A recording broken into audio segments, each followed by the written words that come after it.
hacemos algo entonces, hermano? ¿Por qué no se pone de pie? Por favor. Póngase de pie, vaya a las escrituras, hermano. Vamos a ir a 2 de Corintios en el capítulo 5. Vamos a leer versículos 17 y 18.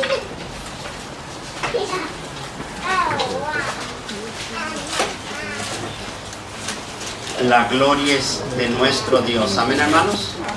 Mi hermano, hay algunos hermanos que me han estado hablando, especialmente algunas hermanas, que mientras el tiempo está un poco frío, ellos van a preferir quedarse en casa, así que si de pronto no los está mirando, vamos a estar solo orando por ellos. Amén, hermano.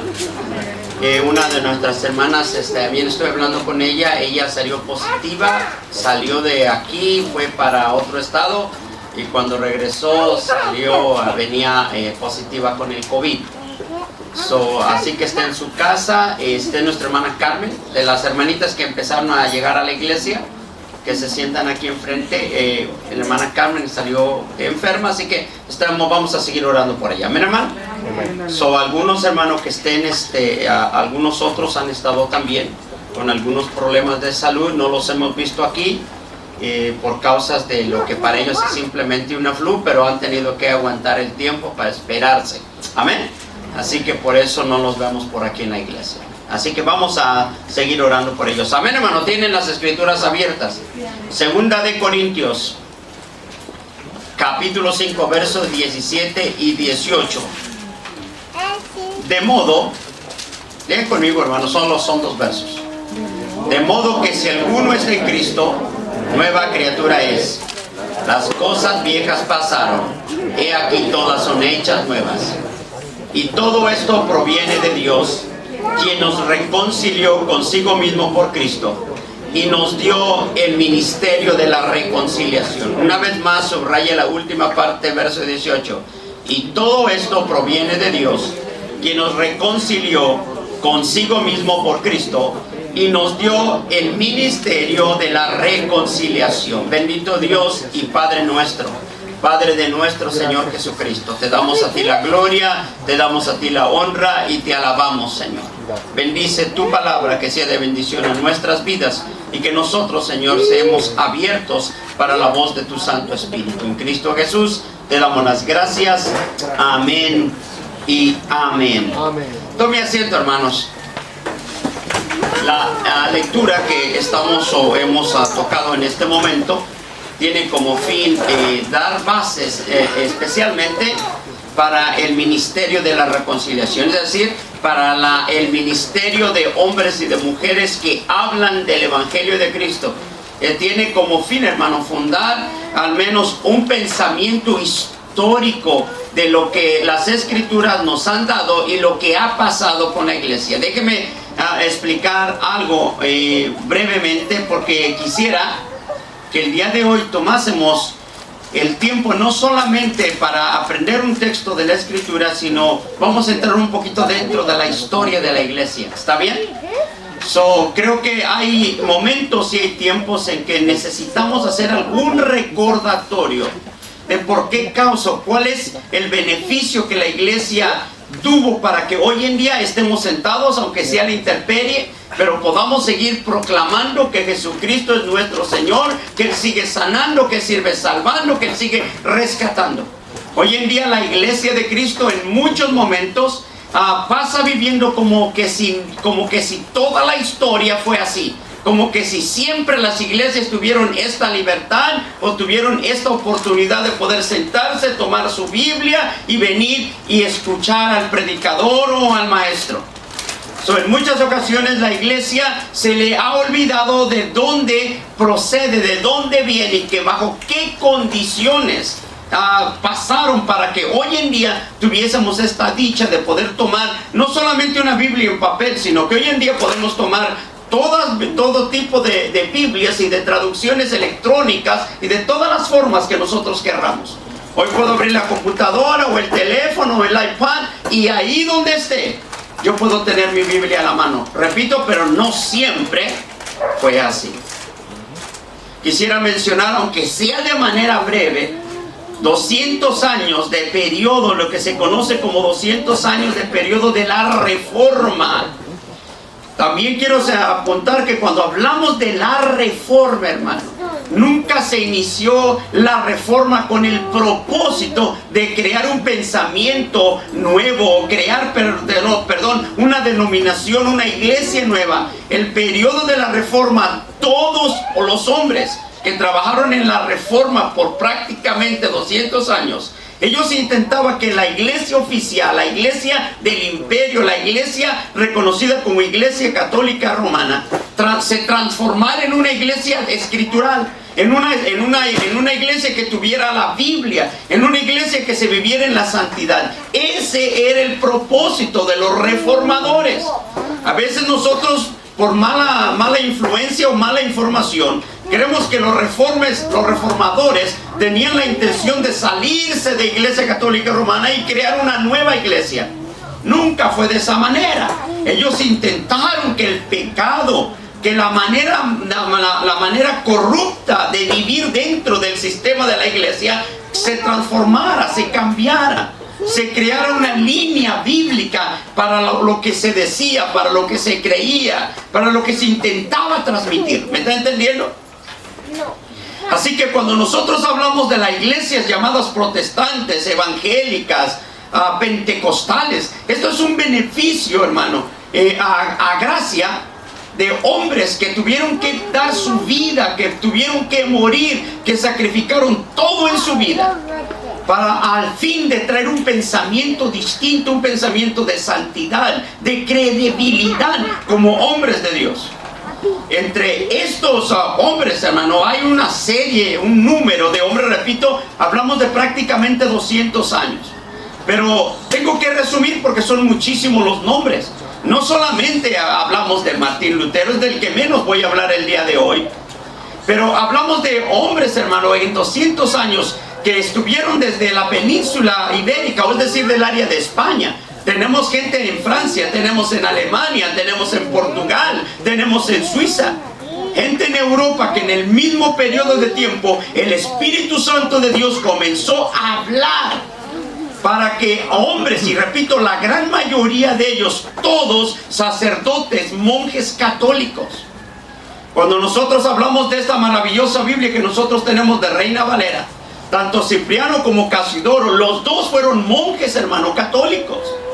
Pero en su gracia de nuestro Dios, hermano, movió, repito, hombres y mujeres en aquel entonces. Pero la base doctrinal y la base histórica obviamente está basado en nombres, monjes, sacerdotes, obispos, que fueron de la Iglesia Católica en un periodo muy difícil y que, repito, casi a todos ellos les costó la vida por esta causa que nosotros llamamos evangelio el día de hoy. El ministerio de la reconciliación, repito, tiene como propósito que la iglesia de Cristo se convierta en embajador de nuestro Dios, llevar el mensaje de la salvación a otros, pero no fue así siempre. Cuando nosotros hablamos de los últimos 100 años, en los últimos 100 años, hermano, hemos visto el beneficio de los anteriores 100 años. De 200 años de trabajo esforzado en Estados Unidos y en Europa para que hoy en día pudiésemos tener los misioneros, las iglesias fuera de nosotros, los beneficios que tenemos en Estados Unidos hoy gracias al ministerio de muchos hombres. Pero yo quiero remontarme hasta el año 1324 en el nacimiento de un hombre llamado John Wycliffe o Juan Wycliffe. Él nace en este año y muere en el año de 1384. O sea, estamos hablando de un hombre, hermano, aproximadamente de simplemente 60 años de edad. Pero con 60 años de edad tuvo su ministerio siendo él sacerdote, siendo ordenado sacerdote en Oxford, en Inglaterra. Él comenzó a formar un estado doctrinal donde estaba en desacuerdo con la corrupción de la iglesia, con la forma de la iglesia de vivir. Hay un Nuevo Testamento que él trabaja con él y también el Antiguo Testamento más tarde. que esto fue lo que le costó, hermano, la expulsión de la Iglesia Católica, le costó la expulsión de las cortes. Pues fue un hombre muy intelectual, fue un sacerdote muy, voy a usar la palabra un teólogo magnífico. Pero a este hombre John Wycliffe, se le puede aseverar como el padre de la Reforma, porque es el primer hombre en realidad que comienza a tener pensamientos doctrinales para intentar que la iglesia oficial del reino saliera a cambiar, hermano. Amén. Así que yo voy a estar haciendo algunas lecturas para que podamos tener una mejor claridad. Si quiere hacer algunas notas, sería muy bueno para usted. ¿Está bien? Repito, John Wycliffe fue el hombre que tradujo el Nuevo Testamento en el año de 1382. Fue la primera traducción del latín al inglés. Cuando nosotros miramos a este periodo de tiempo, nosotros quisiéramos, en mi caso, yo quisiera decir, quiero un Nuevo Testamento de este hombre. Porque usó un trabajo muy fuerte, hermano. No solamente lo hizo él. Fue una vez que fue expulsado, hermano, de sus trabajos como sacerdote. Escuche bien, un beneficio que tuvo él es que lo protegían muchísimo los gobernantes, el imperio inglés. Lo cuidó mucho a pesar de lo que él estaba dispuesto a hacer para buscar que la Iglesia Católica cambiara su forma de pensamiento. Así que los estudiantes que él tuvo en la universidad, pues siendo él no solamente sacerdote, sino fue el maestro en teología dentro de la Universidad de Oxford. Así que cuando él lo echan, lo sacan fuera, hermano, él trabaja no solamente en el Nuevo Testamento con este grupo de estudiantes, sino también en el Antiguo Testamento unos 2-3 años después. Amén. Nosotros decimos que Wycliffe, hermano, comenzó a hacer tratados escritos como el dominio divino, es decir, que el único que tenía el control sobre los seres humanos era Dios, no era el papado. Él comienza con este estudio, así que comienza inmediatamente a chocar directamente con el Papa, porque le quitaba la autoridad a él. El mundo, hermano, para este entonces, nadie sabía de evangélicos. No había evangélicos, no se reconocían pentecostales en ninguna parte, no había de esa denominación llamados protestantes. Estamos hablando de un periodo donde no existe prácticamente en todo el mundo un pensamiento teológico como el que hoy estamos viviendo. La Iglesia de Cristo sobrevivió en todos los siglos, o siempre hubo un remanente en todo el mundo. Nunca cesó la Iglesia de Cristo como tal. Pero durante más de 1000 años, hermano, la iglesia fue subyugada y reducida a ciertos lugares en el mundo. La Iglesia de Cristo, repito, nunca desapareció. Pero el dominio de la Iglesia Católica Romana fue tan grande que prácticamente oscureció el pensamiento de todos. ¿Cuál era el grave problema que transmitió la Iglesia Católica Romana? No permitía que las Escrituras se predicaran o se enseñaran en el idioma vernáculo, en el idioma del lugar. Así que todo mundo estaba simplemente expuesto a lo que le enseñasen sin entender. ¿Qué es lo que quiere decir? Cada vez que se citaban las Escrituras, se citaban ¿en qué? En latín. Al citarse en latín, y la gente que vivía, solo es un ejemplo, vivías en Alemania o vivías en Suiza o vivías en Inglaterra, no entendías absolutamente nada. Yo siempre he dicho este testimonio porque mi madre todavía lo recuerda, preguntando, y recuerdo que dice mi mamá, no, sí recuerdo cuando era niña que el sacerdote daba la misa en latín. Así que la misa podía ser en latín, entrabas y salías y no sabías de qué se había tratado, pero tenías que confesar que eras fiel al pensamiento católico romano sin entender absolutamente nada. Así que cuando el hermano hace este pensamiento, va directamente contra el papado. No solamente eso, hace esto, hermano, también tiene otro escrito en el que se reconoce como la escritura eclesiástica, es decir, que la escritura sea la que dirija la iglesia, no la tradición, no los dogmas, no lo que determina un hombre. Él comienza a escribir de esta manera. Por ende, repito, John Wycliffe se comienza a convertir como en el padre de la Reforma. La Reforma no le va a dar lugar sino después del año de 1500, hermano. De hecho, hasta 1600 todavía se está peleando en que la iglesia cambie, que la iglesia oficial del mundo cambie. Y la iglesia oficial sigue resistiéndose y sigue encarcelando, sigue matando, sigue torturando, sigue negándole la fe de un pensamiento bíblico a las personas. Pero John Wycliffe comienza a hacer una dogma o una tema doctrinal donde dice: es la escritura la que debe de determinar lo que el hombre debe de creer en Dios, lo que debe de dirigirlo, lo que debe de marcar su fe. Hablar de John Wycliffe, hermano, es un personaje, repito, muy profundo. Hay que buscar tiempo en realidad para leerlo. Pero déjeme decir una cosa, repito, John Wycliffe no le pudieron matar por el cuidado que tenían sobre él. Pero cuando él muere, hermano, él está camino en el campo y tiene un encuentro con una tormenta. Él sigue caminando porque va al ministerio, sigue caminando mojado. Él enferma de una pulmonía, de una enfermedad por la mojada que se dio, y así muere.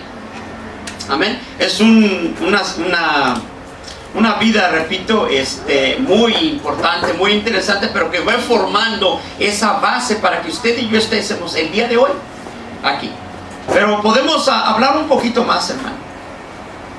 En el concilio de Constanza, esto acontece en el año 1414, hermano, años después de su muerte. Cuando hay este concilio, se declara que John Wycliffe, hermano, debería de ser condenado como hereje después de su muerte. Así que hacen un juicio póstumo, y en este juicio póstumo lo declaran hereje. Así que hacen sacar sus huesos de la tumba para poderlos quemar. O sea, porque la muerte para un hereje en todo este periodo de tiempo era la horca, y después de la horca quemarlo, el que no quemaban vivo. ¿Está bien? Así que después de su muerte, ya 1414, hermano, se declara de esta manera, sacan sus huesos y los queman. Pero podemos avanzar un poquito. Después a la muerte de él, obviamente hay un movimiento que se está ya dando. Hay un hombre llamado Juan Hus. Él nace allá por el año 1300 a 1370 y muere en el 1415. En el concilio de Constanza, mire bien, en el que acabo de señalar, en ese mismo concilio, en 1415, se declara también hereje y a la muerte a John Hus. Pero necesitamos hablar un poquito sobre John Hus. ¿Quién es este hombre, hermano? Se dice que nació en el reino de Bohemia, es decir, en lo que se conocía como el Santo Imperio Germánico, lo que hoy llamaríamos Praga, o de este término checo. Él nace en este lugar. Él otra vez un sacerdote, un monje, no dentro del sistema oficial de la iglesia, y va, hermano, a tener conflictos, hermano, muy fuertes. ¿Cuál es el conflicto? Quiero leer esto. Como reformador y predicador, se le considera uno de los propulsores de la reforma protestante. Sus seguidores son conocidos como husitas. Estoy hablando del 1400 al 1415, a su muerte. Antes de esto, obviamente 1400 en realidad. Murió quemado en la guerra tras ser condenado de herejía en el concilio de Constanza. Quiero que preste atención a los nombres, porque todo lo que voy a dar es simplemente parte de información, porque los quiero llevar, hermano, aunque hoy va a ser de esta manera todo el servicio o todo el sermón. Quiero que prestemos atención. En el 1400 fue ordenado sacerdote y estuvo a cargo del decano de la Facultad de Arte y Filosofía. Es decir, estamos hablando de un sacerdote, otra vez otro hombre, tremendo hombre, teólogo, estudioso. Si hay algo que nosotros encontramos en los reformadores de la iglesia, es que todos, hermanos, todos en general tenían algo en común. Eran hombres estudiosos, que cuando se encontraron con las escrituras en sus manos, hombres estudiosos que cuando se encontraron con la Biblia en sus manos, hermano, cambió su vida, porque cambió su pensamiento, cambió su mente. Y al cambiar su pensamiento, cambiar su mente, tuvieron que cambiar de forma de vida y de principios, de códigos de vida. Fueron transformados porque las escrituras comenzaron a cambiar. Obvio, la escritura dice que la palabra de Dios es la que renueva los pensamientos. La palabra de Dios es la que produce vida en el hombre. Es la que hace que cambien, hermano, cualquier sistema, cualquier adicción, cualquier pensamiento fuera de Dios. Nuestro Dios lo corrige a través de las escrituras. ¿Me está siguiendo? Mire, fue nombrado predicador, escuche bien esto, siendo sacerdote. Olvide que estamos hablando de predicador evangélico. Fue nombrado predicador por el rey de Bohemia o el censao de Luxemburgo. Primero en la iglesia de San Miguel y luego en la capilla de Belén de Praga en el año de 1402, donde predicaba exclusivamente en el idioma checo. Cuando nosotros miramos a John Hux, hermano, y miramos su historia de vida, no solamente, hermano, era sacerdote, sino fue reconocido por los altos, voy a decir esto, por la alcurnia, por los duques, por los reyes. Este hombre, hermano, siendo otra vez entendido, resulta que en el entendimiento que adquiere por las escrituras, lo hace inmediatamente ir en contra del sistema religioso. Amén. En el 1408, él encabezó un movimiento basado en las mismas ideas de John Wycliffe. La misma forma de pensamiento. Espérate, ¿cuál era la base de John Wycliffe? Que el único que tiene control sobre los seres humanos es Dios. Que lo que debe de regir al hombre no es el hombre, son las escrituras. Así que basado en ese pensamiento, John Hux comienza su predicación, y su predicación dentro de la iglesia oficial, dentro de la iglesia católica. ¿Está bien hasta ahí? Desde el púlpito, Hux criticaba la división, y aquí hay algo muy importante, ¿está bien? La división, la corrupción moral de la iglesia, los abusos que cometía y las riquezas que estaban acumulando. Cuando comienza a mirar la forma que se mira, esto es algo similar a Lutero. Cuando Lutero se encamina, hermano, para ir a Roma, que es citado, no por sus doctrinas, mira cómo los cardenales, los obispos en Roma, el mismo papado, vive con tanta riqueza, con tanto prestigio, ¿no? Con tanto reconocimiento y pompa, ¿no? Lo hace chocar con su forma de pensar. Y John Hux no es distinto, hermano.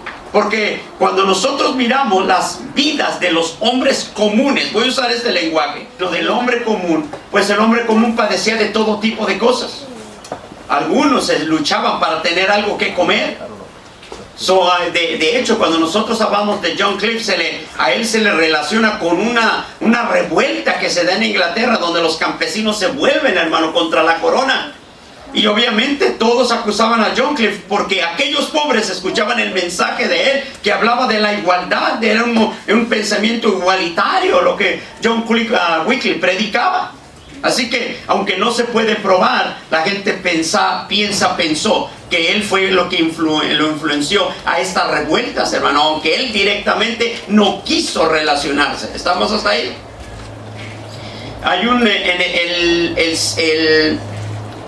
entre el 5 y el 8 de junio de 1415, hermano, John Hux fue sometido a un interrogatorio en el reformatorio del convento,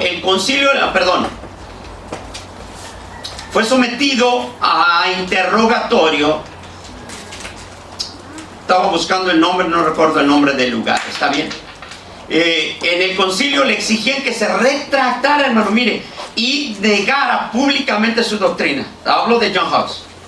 Dice, vas a negar lo que estás diciendo, repito, porque su predicación iba en contra del papado y en contra de la tradición. Solo quiero que nosotros mantengamos estas cosas. Hus se niega a retractarse de las doctrinas, no solamente de John Wycliffe, sino de los pensamientos de él personales. Así que se mantuvo firme hasta finales de junio. En la Asamblea General del Concilio, celebrada la mañana del 6 de junio de 1415, fue condenado por herejía.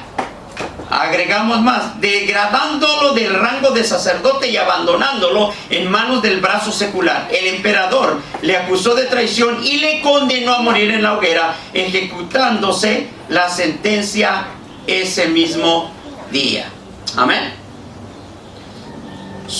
Cuando hablamos, repito, de estos nombres, es algo que como iglesia, yo traté de hablar un poquito, expliqué un poquito en Oaxaca.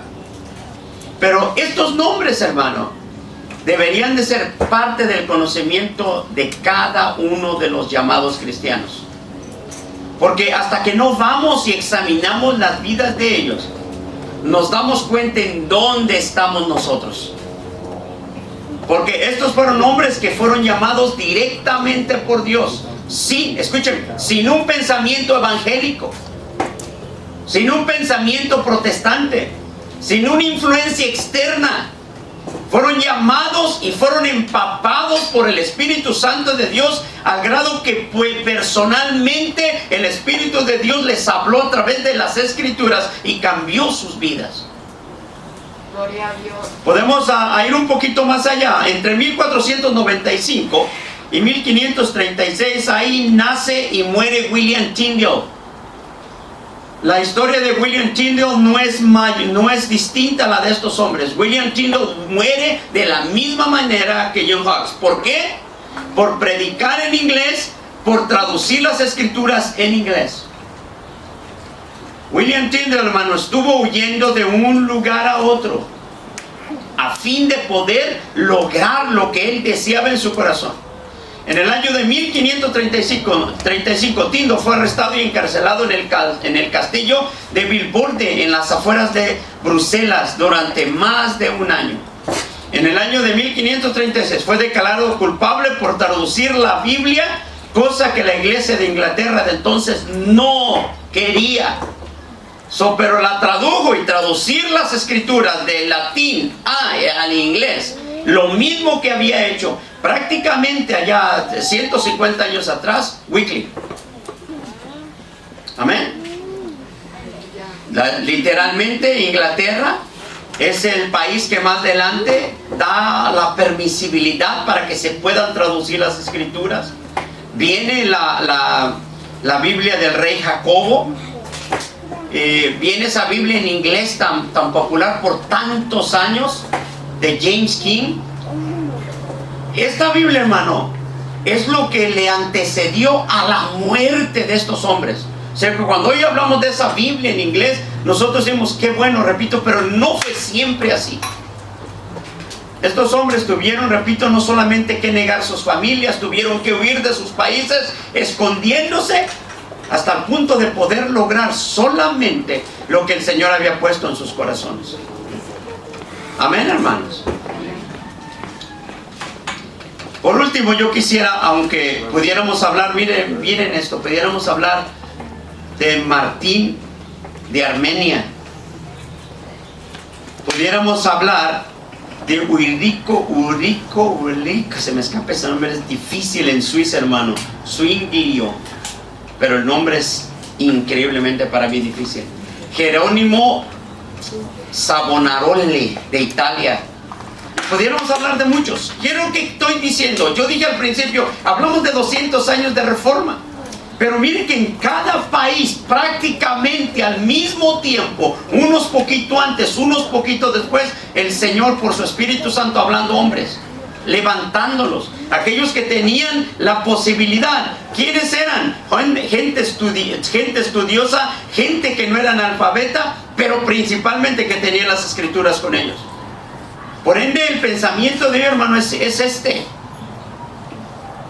El ministerio de la reconciliación que nosotros tenemos debe de transmitirse a los hombres y las mujeres que nos rodean, pero debe de transmitirse con conocimiento, con entendimiento de la Escritura. No fue distinta la manera en que hoy en día nosotros somos el resultado de eso. Cuando estos hombres decidieron hablar las escrituras, fue porque las escrituras comenzaron a marcar la forma y la manera. Amén, hermano. Hablemos de un último hombre y después predicamos, ¿está bien? Hoy la predicación más de 5 minutos, no se preocupen. Quizás el más reciente, John Bunyan. ¿Alguien ha escuchado de él? Bien, les voy a recomendar algo a la iglesia, hermano. Vaya, y aunque vaya a Wikipedia, ¿cómo se llama? Wikipedia, todas estas cosas. Vaya y busque, hermano, sobre los hombres de la Reforma. Y usted cuando lo mire va a tener una información que, aunque necesita más información, hermano, de la historia de la iglesia, le va a ayudar muchísimo. John Bunyan nació el 28 de noviembre de 1628 y muere el 31 de agosto de 1688. La historia de John Bunyan, hermano, él se convierte al Señor, hermano, en una forma muy similar a la tuya y la mía. Explico lo siguiente. John Bunyan no es un sacerdote. John Bunyan es un hombre de la clase pobre, donde crece, hermano, con un problema de complejos, crece con un sinnúmero de miedos, se crea una paranoia por su sentimiento de culpabilidad. Es un buen católico, quiero que entiendan, es un buen católico, es un ferviente seguidor en la iglesia. Hay un momento en que él, tratando de buscar cómo agradar a Dios, quiere trabajar dentro de la iglesia, dentro de la parroquia, y se convierte en el campanero de la iglesia. Así que cuando había que anunciar algo de parte de la iglesia, él tenía que estar en el campanario para sonar la campana. Pero su paranoia de miedo por la culpabilidad que le transmitía el pecado en su corazón, le comenzó a hacer pensar que si estaba debajo de la campana se podía caer. Así que ese sentimiento de culpa lo hace que salga de ahí, se quede por la parte de afuera y comienza con una soga a jalar la campana en lugar de golpear la campana. Él sigue pensando dentro de su corazón que está algo mal con él. Él quiere agradar a Dios, pero no sabe cómo. Así que él piensa que si sigue allá afuera, se puede arrancar la viga de la campana y caerle también encima. Así que poco a poco él comienza a dejar todas aquellas cosas, hermano. Lo que voy a usar esta palabra, que a veces le acontece a algunos. Él comienza a tener ataques de pánico. Todo le da miedo, no sabe qué hacer, pero repito, dentro de su vida, de su corazón, quiere agradar a Dios. Y no es sino hasta que un día, mientras él camina, escucha a 3 mujeres, hermano, hablando de Cristo Jesús. Y hablando de lo que el Señor hace en la vida de las personas. Él se queda escuchando y él escucha que están hablando de Jesús, pero están hablando con una alegría que él no entiende. Ellas están hablando y dando testimonio de las cosas que el Señor hace. No están predicando, están hablando entre ellas, pero cuando pasa Daniel junto a ellas, se queda parado y las escucha. Así que él se acerca y comienza a preguntarles: ¿por qué hacen o cómo es que tienen tanta alegría hablando de este Jesús? Pues él ha hablado de Jesús siempre. Él cree que es un buen hombre. Este hombre, hermano, es invitado al primer servicio protestante que él ha asistido. Nunca lo había hecho. Estoy hablando, repito, ya después de 1635. Ya aún en este periodo de tiempo, cuando él viene, hermano, a estos primeros servicios, no oficial, escuche, no oficial, porque hasta este periodo de tiempo todavía, hermano, se sigue negando la libertad de culto. Así que los servicios que se hacían escondidas, se hacían en casas, en algún lugar donde no los fueran a apresar. Así que él comienza a asistir a este culto y al poco tiempo, hermano, era tanto el deseo de John Bunyan de agradar a su Dios que se convierte en predicador. Y cuando él se convierte en predicador, al poco tiempo lo encuentran y lo traen a la cárcel Y en la cárcel solo le dan una reprimenda para que no siga en esta misma posición. No se siga congregando. Tiene que adherirse a la iglesia oficial. ¿Usted entiende lo que es la iglesia oficial? Amén. Él no entiende, sigue predicando. La iglesia donde él se congrega con su pastor siguen trabajando. Al paso del tiempo viene nuevamente, hermano. Y en el 1660 lo apresan nuevamente, hermano. Y cuando lo apresan en esta ocasión hay un edicto. Y en este edicto era lo siguiente: van a ir 3 meses a la cárcel. Y en estos 3 meses, si decide negarse a seguir predicando fuera, si decide adherirse a la iglesia, entonces salían libres. Eso era todo, 3 meses. Pasaron los 3 meses y le vinieron y le dijeron: Manian, ¿estás dispuesto a negar lo que predicas? ¿Estás dispuesto a adherirte a la iglesia? Y él dijo: si me sacan mañana vuelvo a predicar. ¿Hello? Eso le costó, hermano, que Bunyan estuviera los próximos 12 años en la cárcel. Dentro de la cárcel pierde su esposa, su hija que era ciega lo visita constantemente, y decía mientras él estaba en la cárcel: no hay nada más difícil que mirar a mi hija siendo ciega trayéndole algo para comer. Pero allí en la cárcel no dejó de predicar. Ahí en la cárcel, hermano, siguió siendo, hermano, ahí se convirtió en el predicador por excelencia y comienza a refutar pensamientos doctrinales que están a su alrededor dentro de la prisión. Hermano, si usted no sabe quién es John Bunyan, ¿cuántos saben o cuántos han leído la historia del progreso del peregrino? Tampoco. Levante la mano el que sabe qué es eso. Nomás, hermano, 3 hermanos.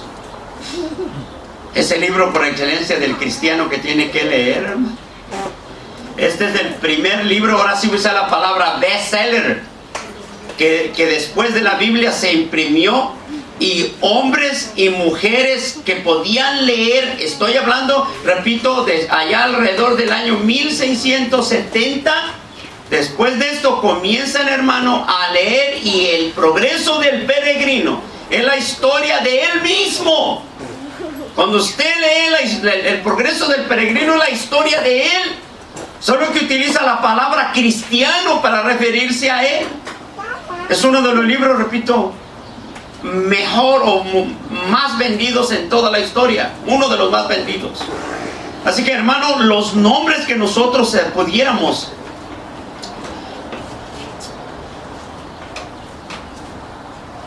mencionar serían pocos, pero el punto es: ¿qué tan importante es para nosotros hacer uso de estos nombres y de estos hombres históricos dentro de la iglesia? ¿Cuál sería el beneficio para nosotros?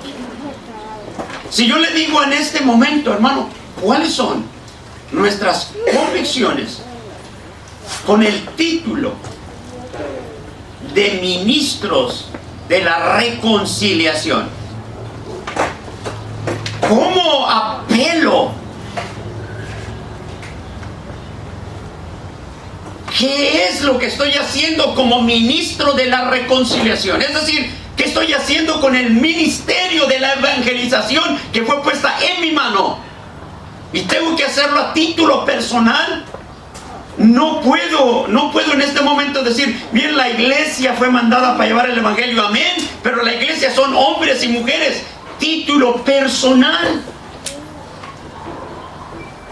Repito, podemos hablar de John Wycliffe, podemos hablar de John Hawkes, William Tyndale, podemos hablar de John, se me escapa el apellido siempre de él, Bunyan, y pudiéramos hablar de Lutero. Repito, y pudiéramos hablar de un sinnúmero de hombres, pero viene el caso en este instante. Vaya conmigo al libro de Mateo capítulo 20, verso 20 al 28. Viene el caso de ponerlo en la obra, en la práctica, que tenga algún beneficio. Oiga, ya tiene la iglesia beneficio por la vida de estos hombres. La iglesia de Cristo hoy en día, mi hermano, oye hablar que Cristo viene pronto. No es algo que se predicó siempre. Cristo viene pronto, hermano. Es un mensaje que simplemente no alcanza más de 150 años. La iglesia olvidó por cientos y cientos de años, porque necesitaba un despertar espiritual en la iglesia. Cuando hablamos de todos estos hombres, todos los hombres citados y los que podamos encontrar, solamente, hermano, abrieron la puerta. Si nosotros habláramos de las 95 tesis de Lutero, hermano, todo estaba centrado en la transformación de la iglesia católica romana, no abriendo la puerta para otro pensamiento. Por eso al mismo Lutero, a la hora de salir, hermano, él siguió practicando algunos rituales católicos. Él nunca tuvo esa intención de salir. Pero es la escritura la que provoca, la que promueve que los hombres transformen sus pensamientos, sus palabras y todo lo que hay en ellos. Pero se requiere carácter y actitud a nivel personal para hacer mía la verdad del evangelio. Amén, hermano. Vaya por favor, Mateo 20, verso 20 hasta el 28 podemos leer. Entonces, lean sus Biblias, por favor. You get your Bible in English, please do it. Keep your eyes in your Bible. Entonces, ¿lo tienen, hermanos?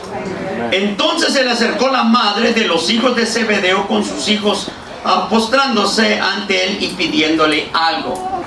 Voy a hacer una pausa. En el relato de Marcos no viene la madre, son ellos directamente los que hacen esta petición. ¿Está bien?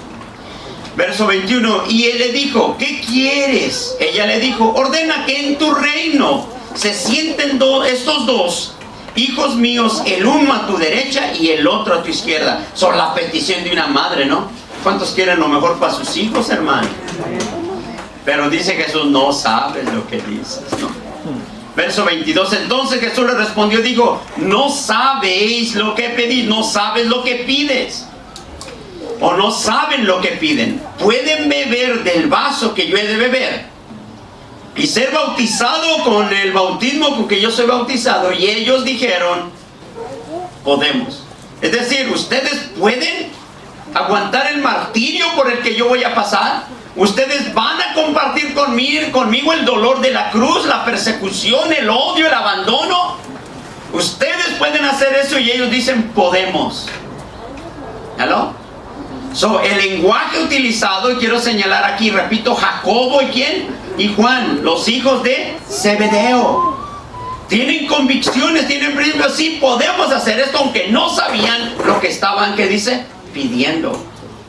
Verso 23, se les dijo a la verdad.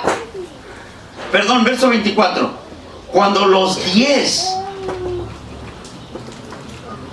oyeron esto, se enojaron. ¿Contra quién? Contra los dos hermanos. Y esto es lo más maravilloso que puede encontrar en la escritura bajo estas circunstancias. ¿Por qué se dio la petición de ellos? Primero, Jesús había dicho, vamos a subir a Jerusalén, los versos anteriores solamente, y ahí el Hijo del Hombre será, ¿qué cosa? Tomado, será torturado, será menospreciado, será maldecido, será golpeado, será azotado. Busquen los términos. Ahí lo llevarán a la muerte, pero al tercer día resucitará. Estas son las palabras de Jesús.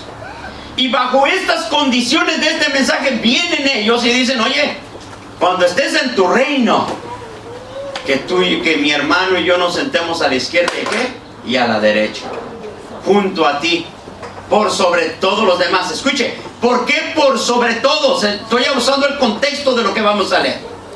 Porque ellos están buscando ser reconocidos como los mejores, los mayores. ¿Cómo es que decimos eso? Por el contexto de los versos que siguen. ¿Están ahí? Entonces Jesús, llamándoles, les dijo, sabéis que los gobernadores de las naciones se enseñorean de ellas, y los que son, ¿qué dice? Grandes, ejercen sobre ellos, ¿qué? Potestad. Mas entre vosotros no será así, sino que el que quiera hacerse grande entre vosotros será vuestro servidor. Anote esa última parte. El que quiera hacerse grande entre vosotros sea, ¿qué cosa? Vuestro servidor. Y agrega verso 27, el que quiera ser el primero entre vosotros sea vuestro siervo. Anote esa parte, siervo. Y va a dar el testimonio de él mismo en el verso 28, como el Hijo del Hombre no vino para ser servido, sino para servir y para dar su vida en rescate de muchos. Lean conmigo todos juntos verso 28. Como el Hijo del Hombre no vino para servir, para ser servido, sino para servir y para dar su vida en rescate de muchos. Piensen. John Wesley, John Hux, William Tyndale, John Bunyan y tantos otros que entendieron el texto al final del verso 28. Solo estoy usándolo como un ejemplo. Entendieron, sus vidas fueron puestas para servir y servir el nombre de nuestro Dios. No tenían influencia. Mire, hoy en día yo puedo decir de esta manera, algunos de ustedes o algunos de nosotros podemos ser influenciados, usan nombres del momento. Algunos pueden ser influenciados por David Diamond, otros por John MacArthur. Hoy en día puede ser influenciado por un sinnúmero de hombres y podemos aprender de ellos y hasta repetir de ellos. Pero aquellos hombres en su principio, a no ser John Hux, todos, hermanos, tuvieron una experiencia única y personal con su Dios a través de las Escrituras, al grado que hoy en día podemos señalar sus nombres, al grado que hoy en día estamos aquí. Oiga, si nosotros hablamos de escuelas dominicales, a alguien se le ocurrió ese pensamiento de llevar escuela dominical, no dentro de la iglesia. Mire, la escuela dominical no comienza dentro de la iglesia, comienza en las casas, en el barrio de los pobres, haciendo clases de alfabetismo porque no se sabía leer. Y las clases de escuela dominical con la Biblia fueron donde no había lectura, donde la gente comenzó a aprender. Y ahí, aprendiendo a leer, aprendieron las Escrituras de la misma manera. Por ende, al paso de los años, escuela dominical toma una fuerza muy grande, al grado que es prácticamente esencial en casi todas las iglesias de Dios, en todas las iglesias de Asambleas de Dios, en todas las iglesias de Cristo, en iglesias pentecostales. Porque alguien fue llamado por Dios a ir afuera para presentar una clase. Salió del púlpito de la iglesia para ir allá y llevar. Hermano, el Evangelio de Cristo tiene una historia rica. Pero que tenemos, hermano, que venir hoy en día y decir un momento, ministerio de la reconciliación. Nos fue entregado tal ministerio. ¿Cómo yo puedo poner, hermano, y traer a Dios y al hombre para que estén en paz, para que ya no haya el juicio de Dios sobre el pecador? Puedo decir de esta manera, ¿cuántas veces nosotros señalamos lo siguiente? ¿Cómo es que nosotros decimos que Dios ama al pecador pero aborrece el pecado? Bíblicamente, Dios no ama al pecador. Al contrario, las Escrituras traen juicio para el pecador. Hay una distancia entre Dios y el hombre por el pecado. Pero a ti y a mí nos dieron la palabra del Evangelio. A ti y a mí nos dieron ese ministerio. Pero que tengo que tomar una decisión en mi vida. ¿Voy a ser influencia para los que me oyen del Evangelio? ¿O simplemente voy a pasar como desapercibido? Los grandes hombres de la historia, 200 años prácticamente, deberían de producirnos un ejemplo, un modelo, pero tengo que ir a conocerlos, creo. Porque obviamente si desconozco, si lo ignoro, ¿cuál es mi modelo más reciente? Escucha. Quiero que todos me miren un instante. ¿Cuál es tu modelo de referencia para el cristianismo que vives?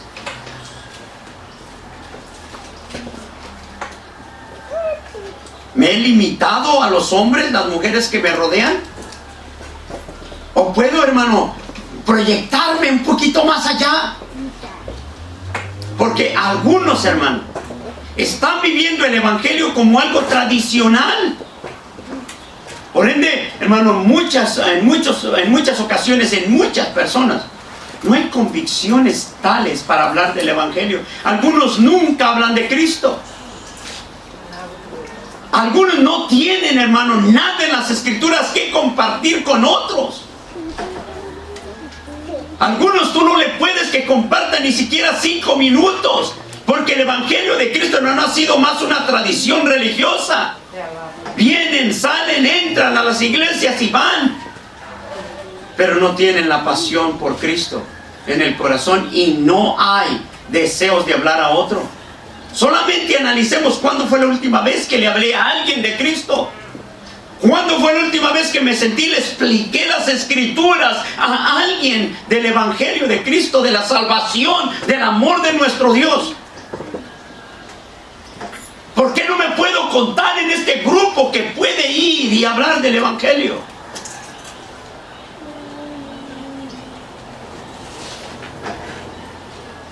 Alguien dijo de esta manera: muchos queremos ser predicadores de púlpito, predicador dentro de la iglesia. Quiero ser predicador de grandes convenciones o grandes multitudes, pero ni siquiera les sé enseñar el camino de la salvación a un hombre que esté en necesidad. El hombre está en pecado, está en dolor, está en angustia, está en pérdida, está en desespero. Y no puedo comunicar ese mensaje. O porque ignoro las escrituras, o porque no he entendido que el ministerio de la reconciliación es el ministerio más maravilloso que acerca al hombre para con su Dios. El ministerio de la reconciliación busca que el hombre se arrepienta de sus pecados y tenga paz para con su Dios. Que el hombre deje de ser un hombre pecador y se convierte en hombre santo. Pero eres tú y yo el que tiene ese mensaje para ellos. Sin ese mensaje en su corazón y en su mente, hermano, no van a llegar. A veces estamos esperando que nuestro Dios obre con que yo camine por ahí y los enfermos se sanen como caminaba Pedro, pero sin decirles nada. El evangelio de Cristo, hermano, yo decía la semana pasada, tiene que tener un efecto al diario vivir nuestro. ¿Cómo está afectando el evangelio nuestra vida diaria? Pero ese evangelio también es una ordenanza en el ministerio. Hermano, tenemos muchos modelos y muchos ejemplos. Pero si solamente también miro el modelo, miro el ejemplo, pero no soy capaz de ir, necesitamos despertar. Necesito convertirme, no porque alguien me dijo, no porque alguien me dice, no, porque el Espíritu Santo da testimonio en nuestras vidas de la necesidad de hablar del evangelio a otros. Nosotros mismos, hermanos, padecimos, sufrimos, lloramos, nos lamentamos. Muchos de nosotros ni siquiera teníamos por qué estar en este lugar, a pesar de nuestras faltas, de nuestros pecados, de nuestras culpas. Dios hizo grande misericordia y lo recibimos solamente por gracia, no porque tú y yo lo mereciéramos, por gracia. Y nos estamos olvidando de esa gracia que fue dada en nuestras vidas para que otros se beneficien de ellos. Hermano, Cristo Jesús es el centro de nuestra vida. Pero Cristo Jesús también es aquel que está esperando que la iglesia haga lo que Él vino a hacer.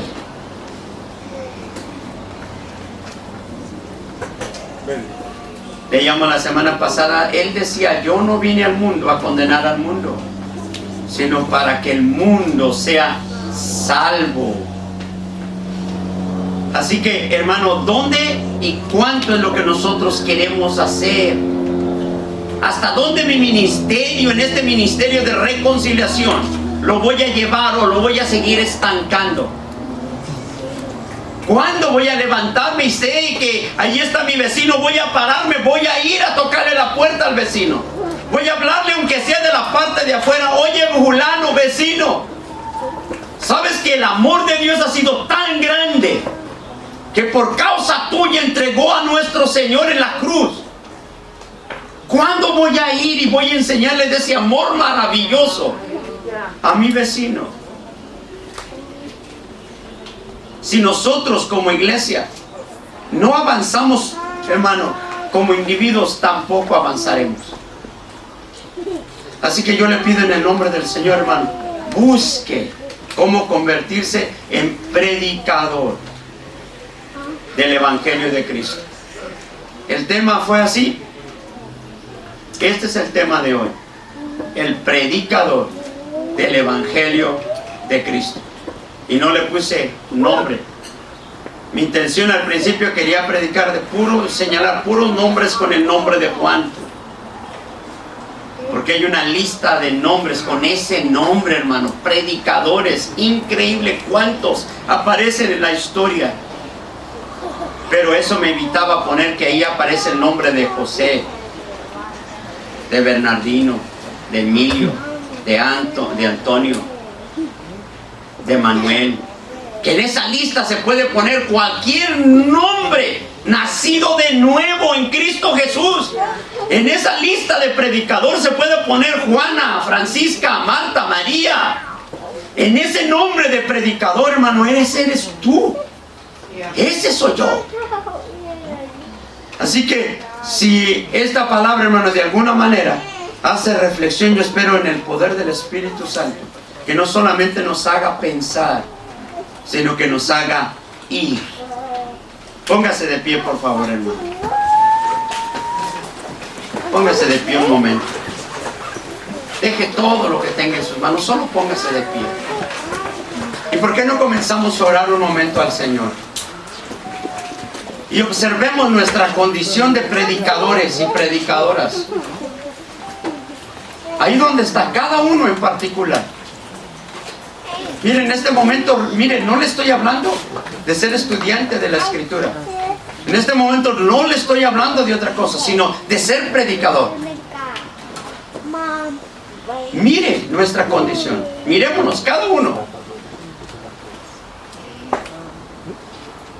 Cuando miré a mi vecina con dolor, y lo primero que se me ocurrió decirle: mira, yo tengo una pastilla para esto. Y se le olvidó decirle: yo conozco uno que puede sanarte. Cuando vino tu pariente con dolores, y en lugar de venir y orar por él, lo primero que se te ocurre es decir: conozco un buen médico. Negando la oportunidad que Cristo nos da, que nos ofrece para ejercer el ministerio de la reconciliación. ¿Cuántas veces hemos oído el problema que tienen los padres porque los hijos o son drogadictos o son borrachos o están peleados, andan? Y lo primero que se nos ocurre es decir: yo tengo un lugar de rehabilitación. Y se me olvida decirle que Cristo puede liberar su vida, transformarlo, cambiarlo. Se me pasa la oportunidad de decirle que en Cristo hay oportunidad de transformación. Todas las oportunidades que nosotros negamos, desperdiciamos, porque no pensamos como predicadores. Estamos pensando como cualquier socio del mundo. Estamos pensando como cualquier hombre, mujer del mundo. Eres joven y eres retado, se te olvida que eres predicador. Hermano, el título personal de este ministerio de reconciliación es predicador, predicador, predicador. Tu palabra y mi palabra tienen que ser predicar el Evangelio de Cristo en cualquier circunstancia. Este es el primer objetivo nuestro. En tu trabajo, habla con tu patrón. Ora en tu trabajo. Bendice tu trabajo como predicador. Bendice a los que están a tu alrededor. Sigues hablando, aunque lo rechacen. Sigue hablando que tú eres predicador del Evangelio de Cristo.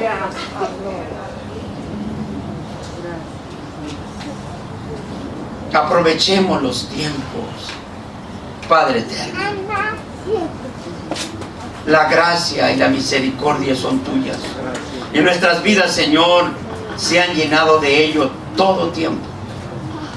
Pero a la vez, Señor, te pedimos que en nuestras vidas nosotros, Señor, podamos responder a la necesidad de los predicadores, porque los campos están blancos, pero no podemos mirar. Abre nuestros ojos. Abre nuestros ojos para mirar más allá del límite que estamos poniendo. Nosotros, Señor, hemos creado hasta barreras sin darnos cuenta. Hemos limitado ese ministerio poderoso del Evangelio de Cristo en nuestras vidas porque nos negamos a hablar de Él. Perdona nuestras vidas. Que pueda mirar las oportunidades que nos estás dando cada día. Por Jesucristo, Señor nuestro. Te alabo, Dios. Mire, hermano, solo como testimonio. El jueves estuve en una casa de este hombre con un cáncer en el estómago. Y tiene un hijo como de 30 años. Cada 2 minutos aquel hombre le llamaba. Y yo miraba a este hombre joven correr cada 2 minutos adentro. ¿Qué es lo que quieres, papá? El dolor era muy fuerte. Yo tenía que hacer algo donde estaba él y decidí no entrar allí. Decidí no hacerlo por no interrumpir con su dolor. Y me recuerdo que me dijo John, Alex, ¿vas a ir ahí? Le dije, no voy a entrar. Este hombre tiene mucho dolor, no voy a ir a hacerlo. Y me quedó mirando y dijo, está bien.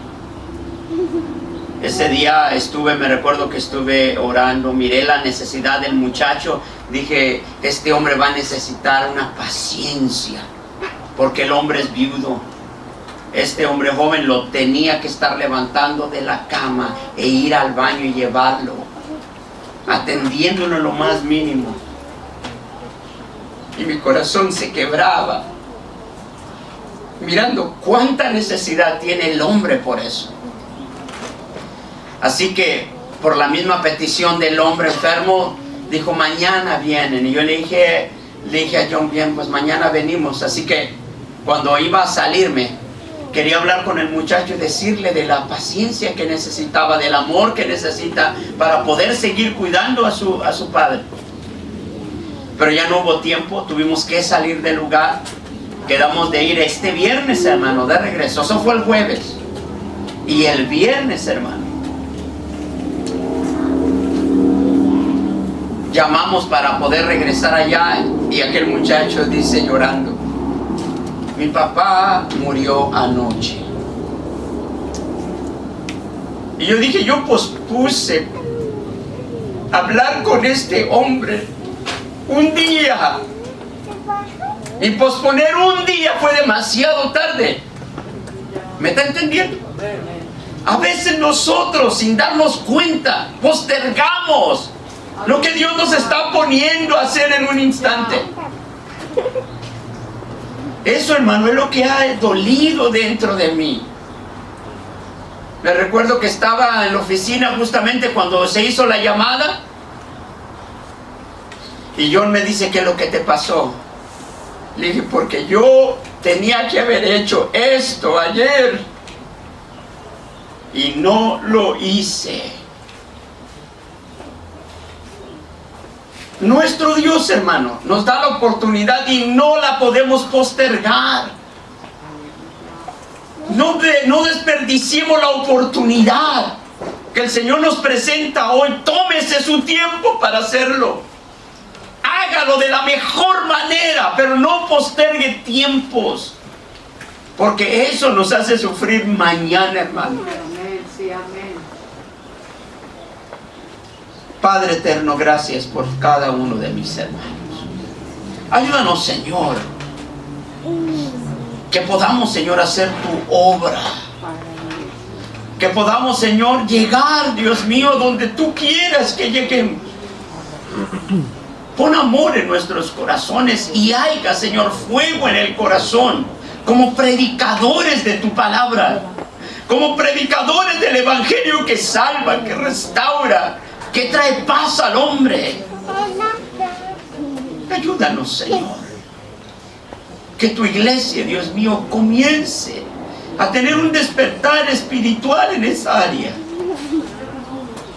Que entendamos, Señor, que los despertamientos espirituales, el avivamiento espiritual no se da por las cosas que hacemos en las cuatro paredes o en el espacio de reunión. Se da donde tu nombre se glorifica. Usa las vidas de mis hermanos, Señor. Que amemos este ministerio y que nos des la gracia, Señor, para hacerlo en Cristo Jesús. Te damos la gloria, te damos la alabanza en Jesucristo, Señor nuestro. Padre, en medio de la congregación haya personas, Dios mío, que han sido, Señor, expuestas, se han expuesto a este virus de COVID y están ahora, Señor, en sus casas, Señor, enfermos. Algunos están solamente convaleciendo, algunos simplemente están pasando el tiempo de la cuarentena. Ahí donde están, Señor, fortalécelos. Sé con ellos, mi Dios. No solamente los que están aquí entre nosotros, nuestros familiares, Señor, fuera de nosotros, en nuestros países, donde quiera que ellos estén. Señor, obra en tu gran misericordia. Guárdalos, Señor, protégelos. Sácalos adelante en medio de esta situación. Mis hermanos, Señor, que están con enfermedades, toca sus cuerpos, Padre. Padre, que tu nombre sea glorificado en cada uno de ellos. Que tu gracia y tu misericordia sobreabunden en cada uno y que tu nombre sea exaltado para la gloria de tu santo nombre.